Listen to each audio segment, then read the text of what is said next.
I want to tell you a story about an experience that I had with a patient this week. We were working on some hip tightness and holding, and I was floating one leg in the air, just holding it and moving it through, noticing where it wanted to guard, guide, protect, take over the movement, and where it was loose and free and she could just be moved.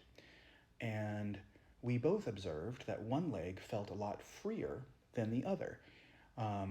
Oh, that's interesting. This one will float more easily. And she said, yeah, I think that's interesting because in high school, when I was playing soccer, that ankle got cleated and fractured, and her hip stopped moving. So I said, that's interesting. Did you notice? And she said, that is interesting. So we got some floating movement back in again, and once the float was free and easy and she was letting me move her, I said, tell me what happened to that ankle again? And she said, it got cleated and fractured, and it stopped moving again.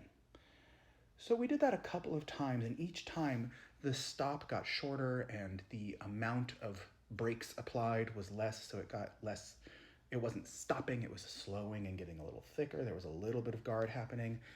And finally, I think on maybe the fifth time, I stopped and said, tell me what happened to that ankle again? She said, oh, it healed, and nothing changed in how it was moving.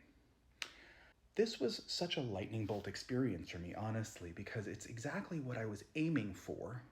And it didn't require any guidance from me to elicit from her that the story didn't stop at the injury.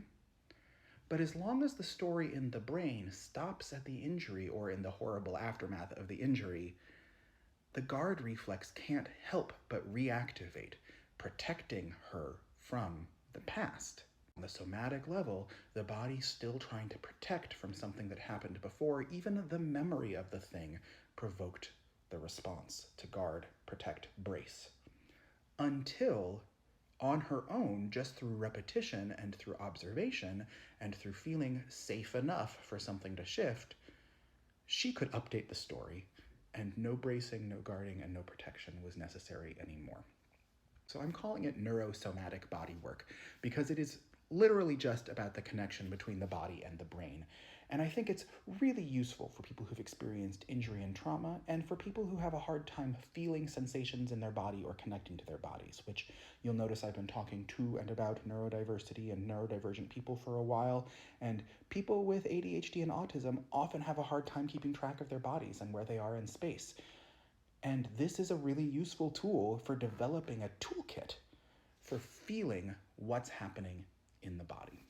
So if you want to learn more, please go ahead and follow. And if you have any questions about what it is that I'm doing or how it's working, please ask them in the comments. I'm happy to talk about it.